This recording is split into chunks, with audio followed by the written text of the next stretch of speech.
नमस्कार दोस्तों, स्वागत है आप सभी का संकल्प स्टडी पॉइंट उत्तराखंड में। तो दोस्तों आज का ये मॉक टेस्ट रहेगा और इसमें काफ़ी इम्पोर्टेंट आज के क्वेश्चन लिए गए हैं जो आप सभी के लिए काफ़ी इम्पोर्टेंट रहेंगे और वीडियो के एंड तक जरूर बने रहें और ज़रूर बताएं कि आपने जो है टोटल कितने क्वेश्चन इसमें सही किए, वो कमेंट बॉक्स में ज़रूर कमेंट करें।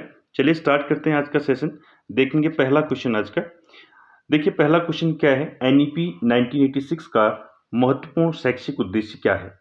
ठीक है, ऑप्शन दिए गए हैं सार्वभौमिक शिक्षा, सार्वभौमिक प्राथमिक शिक्षा, सार्वभौमिक प्रतिधारण या सार्वभौमिक पहुंच और मूल्यांकन। तो बताइए एनईपी 1986 का महत्वपूर्ण शैक्षिक उद्देश्य क्या है। ठीक है, मैंने आपको बताया है एनईपी 1986 के बारे में अच्छे से। ठीक है, ये कौन सी पॉलिसी थी भारत की, ये दूसरी पॉलिसी थी।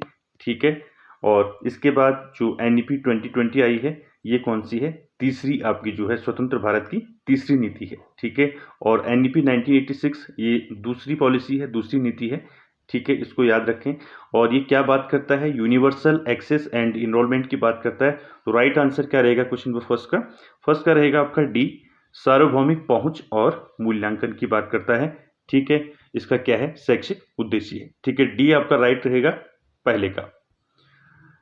आगे चलते हैं, क्वेश्चन नंबर 2 की बात करें। तो क्वेश्चन नंबर 2 देखिए काफी इंपॉर्टेंट है। देखिए एक बार क्वेश्चन को अच्छे से पढ़िए। देखिए भारत में स्कूल प्रबंधन समितियों को किस माध्यम से जो है नीति में लिखा गया है, यानी कि जो आपका स्कूल मैनेजमेंट है, यानी कि स्कूल प्रबंधन समिति है, जिसको हम क्या बोलते हैं, स्कूल मैनेजमेंट कमेटी बोलते हैं, एसएमसी बोलते हैं इसको। ठीक है, आप इसको याद भी रखें, क्या बोलते हैं, एसएमसी। ठीक है, यानी कि स्कूल मैनेजमेंट कमेटी, इसको याद रखें। तो देखिए किसके माध्यम से नीति में लिखा गया है, ये बताना है अपनी। यूनेस्को 2014, स्कूल विकास योजना, निःशुल्क और अनिवार्य शिक्षा आरटीए अधिनियम 2009, या इनमें से कोई नहीं। तो पहले मैं आपको ये बता दूं कि एसएमसी क्या होता है। ठीक है, इसको आप समझें। देखिए स्कूल प्रबंधन समिति की अगर हम बात करें, यानी कि स्कूल मैनेजमेंट कमेटी की हम बात करें, तो इसमें देखिए इसमें कितने परसेंट जो है इसमें आपके अभिभावक होते हैं, ये पूछा जा सकता है। तो देखिए एसएमसी में जो है नोट कर लें, 75% क्या होते हैं, इसमें अभिभावक होते हैं। ठीक है, और 50% कौन होती है, 50% इसमें महिलाएं होती हैं। ठीक है, एसएमसी में, क्लियर है। और साथ ही साथ आप ये भी रखें कि जो एसएमसी है, यानी कि जो स्कूल मैनेजमेंट कमेटी है, ये आरटी की धारा जो है 21 में जो है एसएमसी की बात कही गई है। इसको भी आप साथ में याद रखें कि जो आरटी एक्ट है उसकी धारा 21 में जो है किसकी बात की गई है, एसएमसी यानी कि स्कूल मैनेजमेंट कमेटी की बात की गई है। ठीक है, और एक क्वेश्चन और बनता है यहाँ से कि एसएमसी का जो है अध्यक्ष कौन होता है। ठीक है, इनकी आपका स्कूल मैनेजमेंट कमेटी का अध्यक्ष कौन होता है, तो याद रखें एसएमसी का जो अध्यक्ष होता है वो होता है अभिभावक। ठीक है, इसको आप याद रखेंगे। ठीक है, तो आंसर क्या रहेगा क्वेश्चन नंबर 2 का, तो क्वेश्चन नंबर 2 का राइट आंसर रहेगा, मैंने अभी बता दिया आपको, 2 का राइट आंसर क्या रहेगा, निःशुल्क और अनिवार्य शिक्षा आरटीए अधिनियम 2009, ये आपका राइट रहेगा। ठीक है, और आपका जो एसएमसी जो है ये आरटी एक्ट 2009 में इसको लाया गया था, मैं अभी बताया आपको। धारा पूछी जा सकती है, आरटी की धारा 21 में है आपका जो है स्कूल मैनेजमेंट कमेटी की बात की गई है। ठीक है, इसको भी आप याद रखेंगे। आगे चलते हैं क्वेश्चन नंबर 3। तो क्वेश्चन नंबर 3 देखिए क्या है, शैक्षिक अवसरों की समानता, प्रतिभाओं की खोज, कार्य अनुभव और राष्ट्रीय सेवा और विज्ञान शिक्षा और अनुसंधान द्वारा दी गई सिफारिशें हैं। तो देखिए किसने की हैं ये सिफारिशें, ये बताना है अपने क्वेश्चन नंबर 2 में। ठीक है, तो क्या रहेगा क्वेश्चन नंबर 2 का राइट आंसर, बताइए बताइए क्वेश्चन नंबर 2 का राइट आंसर क्या रहेगा, सॉरी क्वेश्चन नंबर 3 का राइट आंसर क्या रहेगा, बताइए। शैक्षिक अवसरों की समानता यानी कि इक्वल अपॉर्चुनिटी की बात करता है। ठीक है, और प्रतिभाओं की खोज। ठीक है, और उसके बाद देखिए कार्य अनुभव की बात करता है। ठीक है, उसके बाद देखिए यानी कि आपका राइट आंसर क्या रहेगा क्वेश्चन नंबर 3 का, बताइए। इक्वल अपॉर्चुनिटी की बात करता है एजुकेशन में, टैलेंट की बात करता है, वर्क एक्सपीरियंस की बात करता है। ठीक है, नेशनल सर्विस की बात करता है, साइंस एजुकेशन एंड रिसर्च की बात करता है। तो इन सभी चीज़ों पर फोकस किसने किया है ये बताना है। एनईपी 1986, कोठारी आयोग, एनसीएफ 2005 या मुदालियर आयोग। तो राइट आंसर क्या रहेगा, तो राइट आंसर रहेगा आपका 3 का NEP 1986, ठीक है। तो NEP 1986 में जो है NEP 1986 ने इस पर फोकस किया है, किस पर? देखिए, शैक्षिक अवसरों की समानता, प्रतिभाओं की खोज, कार्य अनुभव और राष्ट्रीय सेवा और विज्ञान शिक्षा और अनुसंधान द्वारा ये सिफारिशें जो हैं ये किसके अंतर्गत हैं? ये है NEP 1986, ठीक है।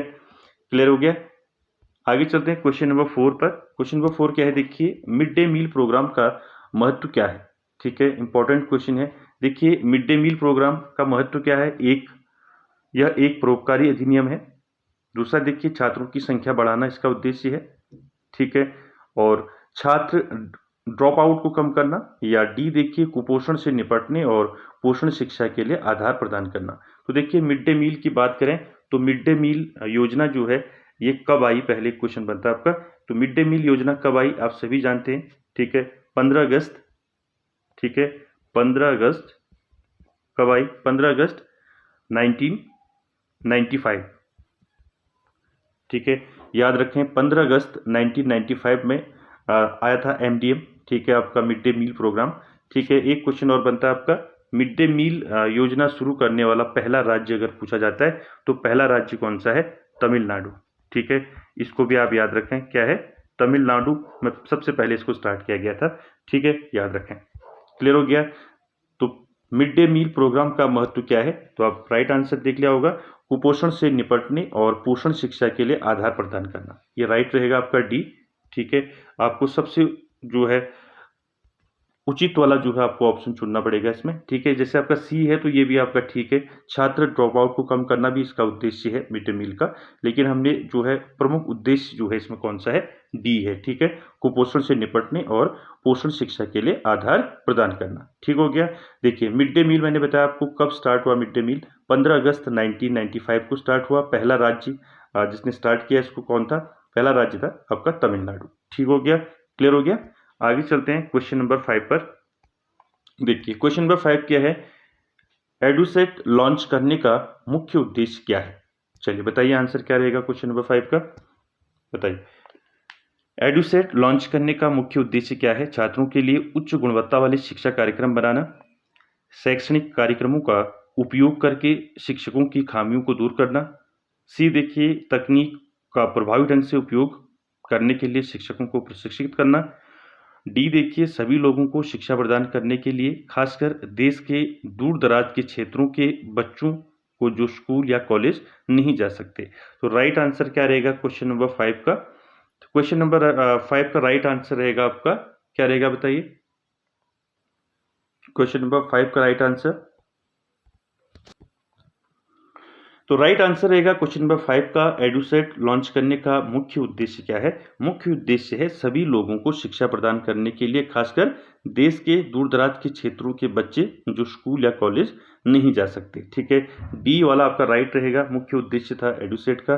बात करें एडुसेट की तो इससे क्वेश्चन आपके बनते हैं, ठीक है, इससे क्वेश्चन जरूर पूछा जाता है। तो एडुसेट क्या है? ये भारत में जो है पहला एजुकेशनल सैटेलाइट है एडुसेट, ठीक है। और एक चीज़ आप याद रखें, एडुसेट को और किस नाम से जानते हैं? याद रखें, जीसेट 3 भी कहते हैं इसको, ठीक है, ये भी याद रखें। अगर क्वेश्चन में यहाँ पर होता आपका जीसेट 3 लॉन्च करने का मुख्य उद्देश्य, तो आपका एडुसेट ही समझेंगे आप, ठीक है, दोनों एक ही नाम है, ठीक है, क्लियर है। तो एडुसेट को ही जीसेट 3 कहते हैं, ठीक हो गया। तो देखिए, एडुसेट को लॉन्च किसने किया? तो एडुसेट को लॉन्च किया किसने किया? इसरो ने इसको लॉन्च किया, ठीक है, ये भी आपको पता होना चाहिए, इसरो ने लॉन्च किया। कब किया ये भी पता होना चाहिए। एडुसेट को कब लॉन्च किया गया, ठीक है, कब लॉन्च किया गया मैं ऊपर लिख रहा हूँ यहाँ पर, 20 सितंबर 2004, ठीक है, 20 सितंबर 2004 आप नोट कर लें, ठीक है। इसको लॉन्च किया गया था इसरो के द्वारा, ठीक है। और इसका उद्देश्य क्या था? मैंने आपको बताया, इसका उद्देश्य है कि जो सभी लोगों को शिक्षा प्रदान करना, खासकर देश के दूर दराज के क्षेत्रों के बच्चे जो स्कूल या कॉलेज नहीं जा सकते, ठीक है, क्लियर हो गया। 5 का डी आपका राइट रहेगा। एडुसेट से ये चीज़ें याद रखें आप। कब लॉन्च किया गया इसको? 20 सितंबर 2004 को लॉन्च किया गया। इसका नाम क्या है? अगर अन्य नाम की बात करें तो जीसेट 3, ठीक है, और इसरो ने इसको लॉन्च किया, ठीक है। ये भारत का पहला जो है एजुकेशनल सैटेलाइट है, ठीक है। ये इसका उद्देश्य है दूरस्थ कक्षा शिक्षण प्रदान करना, ठीक है, क्लियर हो गया।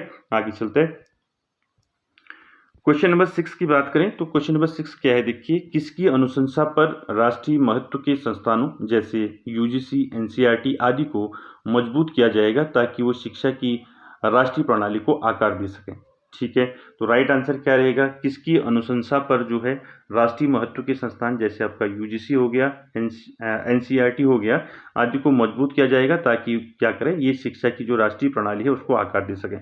तो ये अनुशंसा किसके द्वारा की गई है बताना है, कोठारी आयोग, एनसीएफ 2005, एनईपी 1986 या एनईपी 2020। आपका बताइए क्या रहेगा राइट आंसर क्वेश्चन नंबर 6 का। तो क्वेश्चन नंबर 6 का राइट आंसर क्या रहेगा, 6 का राइट आंसर रहेगा एनईपी 1986। ठीक है, शिक्षा नीति जो आपकी 1986 है, इसकी अनुशंसा जो है की गई है, इसने अनुशंसा की है इसकी। ठीक है, क्लियर हो गया। बात करें एनईपी 1986 पॉलिसी की, तो इसने जो है इन सभी पर जो है फोकस किया है। ठीक है, याद रखें आप, यूजीसी, एनसीईआरटी। ठीक है, तो क्लियर हो गया। राइट आंसर आपका सी रहेगा 6 का। ठीक है, आगे चलते हैं अगले क्वेश्चन पर। क्वेश्चन नंबर 7 है, देखिए क्या है, स्वतंत्र भारत में निम्नलिखित में से किस आयोग या समिति ने शिक्षा के सभी स्तरों पर ध्यान दिया है। मैंने कई बार आपको ये क्वेश्चन बता रखा है, क्वेश्चन नंबर आपका 7। बताइए क्या रहेगा राइट आंसर क्वेश्चन नंबर 7 का। कौन सा आयोग या कौन सी समिति जो है क्या करती है, शिक्षा के सभी स्तरों की बात करती है। मैंने आपको कई बार बताया है। तो 7 का राइट आंसर रहेगा कोठारी आयोग। ठीक है, कोठारी आयोग आपका राइट आंसर रहेगा। कब आया कोठारी आयोग, ये भी आपको पता होना चाहिए। कब आया कोठारी आयोग, बताइए कोठारी आयोग कब आया, 1964-66। ठीक है, इसको याद रखें। तो ए आपका राइट रहेगा क्वेश्चन नंबर 7 का। क्लियर है, आगे चलते हैं क्वेश्चन नंबर 8 पर। ठीक है, 8 क्या है, देखिए, भारत में शिक्षा प्रणाली के 10+2+3 पैटर्न की सिफारिश किसके द्वारा की गई थी। ठीक है, तो देखिए 10+2+3 पैटर्न की सिफारिश जो है इसमें किसके द्वारा की गई थी, कोठारी आयोग, राधाकृष्णन आयोग, मुदालियार आयोग या न्यायमूर्ति वर्मा समिति। तो राइट आंसर क्वेश्चन नंबर 8 का क्या रहेगा बताइए। क्वेश्चन नंबर 8 का राइट आंसर क्या रहेगा, 10+2+3 पैटर्न मैंने आपको कई बार बता रखा है। तो ये इसको किसने जो है किसके द्वारा इसको लाया गया था, कोठारी आयोग। ठीक है, ये आपका राइट रहेगा। बात करें अभी वर्तमान की, तो यहाँ पर अभी प्रेजेंट टाइम में जो है जो एनईपी 2020 है उसमें किस प्रकार के पैटर्न की बात कही गई है। तो एनईपी 2020 में क्या कहा गया है कि जो ये पैटर्न है आपका 10+2+3, ये पैटर्न अब चेंज हो चुका है। अब ये क्या हो गया, इसका पैटर्न अब हो गया है 5+, मैंने आपको बता रखा है 5+3+3+4। ठीक है, अब ये जो है आपका शिक्षा प्रणाली है आपकी। ठीक है, क्लियर हो गया।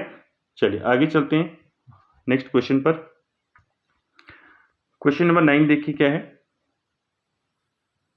देखिए क्वेश्चन नंबर 9 की बात करें तो भाषा से संबंधित कोठारी आयोग द्वारा अनुशंसा यानी अनुशंसित नीति है, यानी कि किस कोठारी आयोग ने जो है क्या दिया इसमें वो बताना है आपने। मानक भाषा सूत्र दिए, द्विभाषा सूत्र दिए, त्रिभाषा सूत्र दिए या राष्ट्रभाषा और राजभाषा की व्यवस्था की।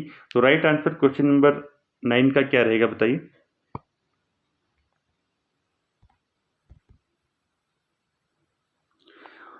तो देखिए राइट आंसर क्वेश्चन नंबर 9 का क्या रहेगा, त्रिभाषा सूत्र। ठीक है, त्रिभाषा सूत्र किसने दिया है, कोठारी आयोग ने दिया है। ठीक है, इसको आप याद रखेंगे। ठीक है, सी इसका राइट रहेगा। आगे चलते हैं अगला क्वेश्चन जो है क्वेश्चन नंबर 10। देखिए वर्धा समिति निम्न में से किससे संबंधित है, इंपॉर्टेंट है आपका क्वेश्चन नंबर 10। देखिए वर्धा समिति, इसके कई नाम हैं, अभी मैं आपको बताता हूँ। देखिए वर्धा समिति निम्न में से किससे संबंधित है, तो ये आपको पता है किससे संबंधित है। आपका राइट आंसर रहेगा 10 का महात्मा गांधी जी से संबंधित है। ठीक है, बी आपका राइट रहेगा। बात करें हम वर्धा समिति की, इसको कई नामों से जाना जाता है। ठीक है, आपको याद होनी चाहिए। ठीक है, जरूरी नहीं है आपका जो है वर्धा समिति जो है आपका क्वेश्चन में आए। ठीक है, आपका पूछा जा सकता है बुनियादी शिक्षा पूछा जा सकता है, बेसिक शिक्षा पूछा जा सकता है, नई तालीम भी इसको कहते हैं। ठीक है, ये नाम जो है आप याद रखें, सब वर्धा समिति के ही हैं। ठीक है, वर्धा समिति को किस किस नाम से जानते हैं, बुनियादी शिक्षा। ठीक है, बुनियादी शिक्षा से जानते हैं। ठीक है, बुनियादी शिक्षा के बाद आपका नई तालीम भी कहते हैं इसको। ठीक है, नई तालीम। ठीक है, आप नोट कर लें, नई तालीम। ठीक है, और इसको बेसिक एजुकेशन भी कहते हैं। कौन लाया था इसको, महात्मा गांधी जी। ठीक है, तो वर्धा योजना है, ये वर्धा योजना आई कब, पूछा जाता है। तो वर्धा योजना जो है कब आई वर्धा योजना? तो वर्धा योजना आई 1937 में, ठीक है, ये याद रखें इसको। कब आई वर्धा योजना? 1937 में, ठीक है। इसका मेन फोकस क्या था वर्धा योजना का? आर्ट एंड क्राफ्ट को ज़्यादा फोकस किया था इसने, ठीक है, इसको भी आप याद रखेंगे। और वर्धा कहाँ पड़ता है, ये अगर पूछा जाता है वर्धा, तो वर्धा पड़ता है आपका महाराष्ट्र में, ठीक है। कहाँ पड़ता है? महाराष्ट्र में। क्लियर हो गया? तो वर्धा समिति निम्न में से किससे संबंधित है? तो महात्मा गांधी जी से संबंधित है, ठीक है। आगे चलते हैं, क्वेश्चन नंबर 11 भी आपका वर्धा योजना से लिया गया है। देखिए 11 वाला क्या है? वर्धा योजना 1937 में निम्नलिखित में से कौन सा प्रावधान इस योजना द्वारा नहीं दिया गया था? देखिए नीचे प्रावधान दिए हैं, कौन सा प्रावधान जो है वर्धा योजना के अंतर्गत नहीं आता है वो बताना है आपने। 11 का राइट आंसर क्या रहेगा बताइए, बताइए। क्वेश्चन नंबर 11 देखिए, वर्धा योजना 1937 में जो निम्नलिखित में से कौन से इसमें प्रावधान जो है नहीं दिए हैं वर्धा योजना ने? तो राइट आंसर रहेगा 11 का आपका, 11 का राइट आंसर रहेगा कक्षा 2 से अंग्रेजी में पढ़ाना, ठीक है, ठीक है। ये जो है वर्धा योजना के अंतर्गत नहीं आता है। बाकी पाठ्यक्रम में एक बुनियादी हस्तशिल्प को शामिल करना ये है, ठीक है, और गतिविधि के माध्यम से सीखना ये प्रावधान है। और स्कूली शिक्षा के पहले 7 वर्षों को निःशुल्क और अनिवार्य शिक्षा का अभिन्न अंग बनाना ये भी है, ठीक है। तो क्या नहीं है आपका? कक्षा 2 से अंग्रेजी में पढ़ाना ये नहीं है प्रावधान वर्धा योजना का, ठीक है। वर्धा योजना से आप उसका ये याद रखें, कब आई वर्धा योजना? 1937 में, ठीक है। क्लियर है? और ये जो है जो वर्धा आपका योजना है, वर्धा योजना, ये मातृभाषा और क्षेत्रीय भाषा पर जो है अधिक बल देता है, ठीक है। आगे चलते हैं, क्वेश्चन नंबर 12 की बात करें तो क्वेश्चन नंबर 12 क्या है? देखिए, सर्व शिक्षा अभियान का उद्देश्य जो है प्रारंभिक शिक्षा प्रदान करना है। किनको प्रारंभिक शिक्षा प्रदान करना है? ऑप्शन दिए हैं आपके, 6 से 14 वर्ष की आयु के सभी बच्चों के लिए, 6 से 15 वर्ष की आयु के सभी बच्चों के लिए, या आदिवासी क्षेत्रों की बालिकाओं के लिए, या गरीबी रेखा से नीचे के परिवारों के सभी बच्चों को। तो राइट आंसर क्या रहेगा? सर्व शिक्षा अभियान मैंने आपको अच्छे से बता रखा है। सर्व शिक्षा अभियान कब आया? 2001 में आया सर्व शिक्षा अभियान, ठीक है, इसको याद रखें। इसका मुख्य उद्देश्य क्या था सर्व शिक्षा अभियान का? शिक्षा का सार्वभौमिकरण। क्या था उद्देश्य? शिक्षा का सार्वभौमिकरण, ठीक है। तो देखिए, तो प्रारंभिक शिक्षा प्रदान करना ये सर्व शिक्षा अभियान का उद्देश्य जो है क्या था? प्रारंभिक शिक्षा प्रदान करना किनको? तो राइट आंसर क्या रहेगा क्वेश्चन नंबर 12 का? 12 का राइट रहेगा 6 से 14 वर्ष की आयु के सभी बच्चों के लिए, ठीक है। ए आपका राइट रहेगा क्वेश्चन नंबर 12 का, ठीक है, इसको याद रखें। देखिए क्वेश्चन नंबर 13 की बात करें, क्वेश्चन नंबर 13 क्या है? देखिए चलिए बात करें क्वेश्चन नंबर 13 की। देखिए भारतीय संविधान में, ठीक है, भारतीय संविधान में 6 से 14 आयु वर्ग के बच्चों के लिए निःशुल्क और अनिवार्य शिक्षा के अधिकार को किस अनुच्छेद में शामिल किया गया है? क्वेश्चन नंबर 13 बताइए क्या रहेगा राइट आंसर? भारतीय संविधान में 6 से 14 आयु वर्ग के बच्चों के लिए निःशुल्क और अनिवार्य शिक्षा के अधिकार को किस अनुच्छेद में शामिल किया गया है? तो 13 का राइट आंसर क्या रहेगा बताइए? 13 का राइट आंसर क्या रहेगा? राइट आंसर रहेगा आपका अनुच्छेद 21A, ठीक है, डी आपका राइट रहेगा, ठीक है। आगे चलते हैं क्वेश्चन नंबर 14 पर। 14 क्या है? देखिए शिक्षा का अधिकार अधिनियम 2009 के तहत शिक्षकों को तैनात नहीं किया जा सकता, ठीक है। तो शिक्षकों को तैनात कहाँ नहीं किया जा सकता? देखिए 10 की जनसंख्या जनगणना, आपदा राहत कार्य, चुनाव से संबंधित, या पल्स पोलियो कार्यक्रम। तो क्या रहेगा राइट आंसर क्वेश्चन नंबर 14 का? बताइए। क्वेश्चन नंबर 14 का राइट आंसर रहेगा आपका पल्स पोलियो कार्यक्रम, ठीक है। पल्स पोलियो कार्यक्रम में तैनात नहीं किया जा सकता शिक्षक को, किसके अकॉर्डिंग? आरटी एक्ट 2009 के अकॉर्डिंग, ठीक है। और बाकी आपका जनसंख्या जो जनगणना है उसमें शिक्षकों को तैनात किया जाता है, आपदा कार्य में भी किया जाता है और चुनाव में भी किया जाता है, ठीक है। तो डी वाला आपका राइट रहेगा, ठीक है। आगे चलते हैं क्वेश्चन नंबर 15 पर। इंपॉर्टेंट क्वेश्चन है, ठीक है, यहाँ से क्वेश्चन आता है आपका जरूर। देखिए शिक्षा का अधिकार अधिनियम 2009 के अनुसार 1 से 5 कक्षा के लिए एक वर्ष में कितने न्यूनतम कार्य दिवसों की आवश्यकता होती है? तो आपका आरटी जो आपका शिक्षा का अधिकार अधिनियम है 2009 इसके अकॉर्डिंग पूछा है। तो राइट आंसर क्या रहेगा? 1 से 5 तक की कक्षा के लिए जो है एक वर्ष, ठीक है, याद रखें, एक वर्ष में कितने न्यूनतम कार्य दिवसों की आवश्यकता होती है? नीचे दिए गए हैं 200, 180, 240, 220। तो राइट आंसर क्या रहेगा बताइए क्वेश्चन नंबर 15 का? तो 15 का राइट आंसर रहेगा शिक्षा का अधिकार अधिनियम 2009 के अनुसार 1 to 5 कक्षा के लिए एक वर्ष में न्यूनतम कार्य दिवसों की कितने कार्य दिवस होते हैं न्यूनतम एक वर्ष में? तो राइट आंसर 15 का क्या रहेगा? 200, ठीक है, 200 आपके कार्य दिवस रहेंगे एक वर्ष में आपका 1 to 5 के लिए, ठीक है। बात करें, एक क्वेश्चन यहाँ से बनता है, 1 to 5 आपको पता चल गया, ठीक है। बात करें आपका, देखिए बात करें 6 to 8 की, ठीक है, तो 1 to 5 आपको पता चल गया कितना है, 200 कार्य दिवस हैं एक वर्ष में। बात करें 6 to 8 की, तो 6 to 8 में कार्य दिवसों की कितने कार्य दिवस एक वर्ष में होंगे? आरटी इसके अकॉर्डिंग, शिक्षा का अधिकार अधिनियम के अकॉर्डिंग कितना? तो इसमें आपके कार्य दिवस रहेंगे 6 to 8 में 220, ठीक है। तो याद रखें 220 डेज आपका एक वर्ष में आपका 6 to 8 के लिए और 1 to 5 के लिए 200 डेज, ठीक है, एक वर्ष में, इसको याद रखें। अगर बात करें घंटों की, ठीक है, घंटे भी पूछे जाते हैं, तो 1 to 5 के लिए अगर घंटों की बात करेंगे तो 1 to 5 के लिए और घंटे हैं आपके एक वर्ष में 800, आपके 800 घंटे, ठीक है, एक वर्ष में। और 6 to 8 का जो है कितने घंटे एक वर्ष में? 6 to 8 के लिए आपका 1000 घंटे, ठीक है, 1000, ठीक है, 1000 घंटे। क्लियर हो गया? यहाँ से भी आपका पूछा जा सकता है, ठीक है, क्लियर हो गया। शिक्षा का अधिकार अधिनियम 2009 के अनुसार 1 to 5 के लिए जो एक वर्ष में न्यूनतम कार्य दिवस हैं कितने होंगे?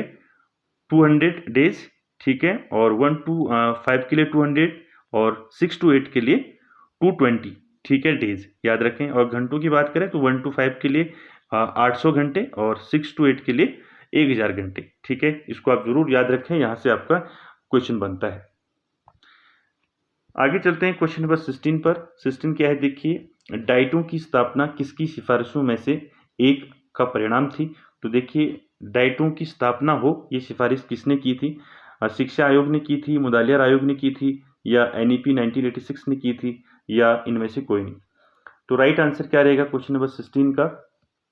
बताइए। मैंने बताया था आपको कि शिक्षा के सभी स्तरों की बात किसने की थी, आपको अच्छे से बताया था। तो देखिए डाइटों की स्थापना किसकी सिफारिशों से डाइट की स्थापना हुई? तो राइट आंसर रहेगा आपका शिक्षा आयोग। इसी को हम क्या बोलते हैं? इसी को बोलते हैं हम कोठारी आयोग, ठीक है, कभी क्वेश्चन ऐसे भी बन जाता है, ठीक है, कोठारी आयोग, ठीक है। तो कोठारी आयोग को ही शिक्षा आयोग कहते हैं, ठीक है, इसको आप याद रखें, इनकी कोठारी आयोग ने ही जो है डाइटों की स्थापना की सिफारिश की थी, ठीक है, इसको याद रखें। और कोठारी आयोग ने ही जो है शिक्षा के सभी स्तरों की बात की थी, ठीक है। आगे चलते हैं क्वेश्चन नंबर 17 पर।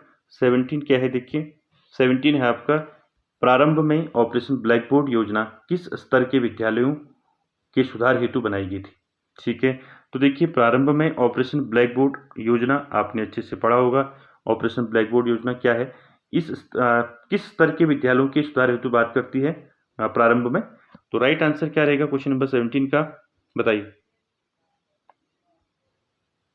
तो मैंने बताया आपको ऑपरेशन ब्लैक बोर्ड योजना जो है ये प्राइमरी लेवल की बात करता है, यानी कि प्राथमिक की बात करता है, ठीक है, ए आपका राइट रहेगा क्वेश्चन नंबर 17 का। बात करें ऑपरेशन ब्लैक बोर्ड की, तो ऑपरेशन ब्लैक बोर्ड जो है ये एनईपी 1986 के अंतर्गत आया था, ठीक है, कब आया था याद रखें, एनईपी कब आया था? 1986 के अंतर्गत ये आया था, ठीक है, इसको याद रखेंगे। और बात करें कब इसको लॉन्च किया गया था ऑपरेशन ब्लैक बोर्ड को, यानी कि ऑपरेशन ब्लैक बोर्ड योजना कब लॉन्च की गई थी, अगर क्वेश्चन बनता है तो आपका राइट आंसर रहेगा 1987, ठीक है, 1987 में जो है ऑपरेशन ब्लैक बोर्ड योजना को लॉन्च किया गया था, ठीक है। किसकी बात करता है? प्राथमिक लेवल की बात, यानी कि प्राथमिक लेवल की बात करता है, ठीक है, इसको याद रखेंगे। ठीक है, इसको जरूर याद रखें। कब लॉन्च किया गया था? 1987।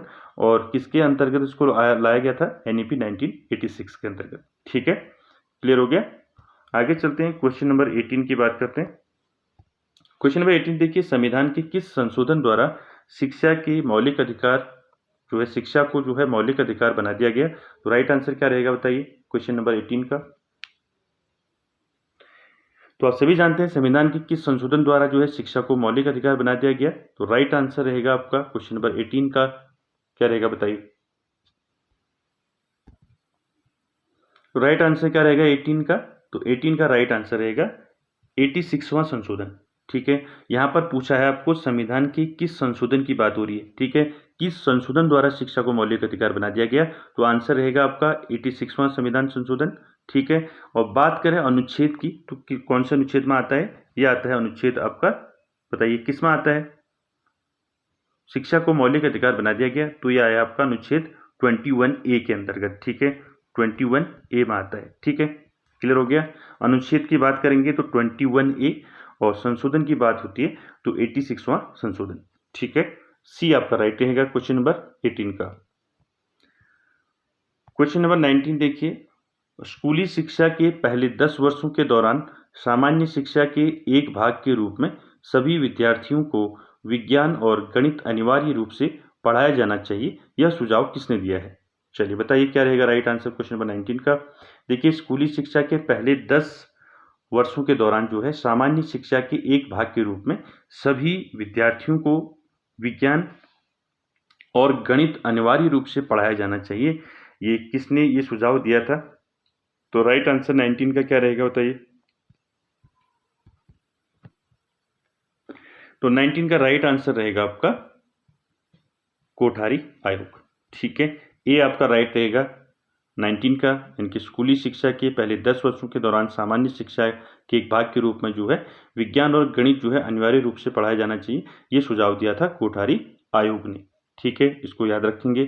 ठीक है, बात करें यशपाल कमेटी की, आप जानते हैं यशपाल कमेटी कब आई? 2009 में आई यशपाल कमेटी। ठीक है, यहाँ से भी आपका क्वेश्चन बन जाता है कभी।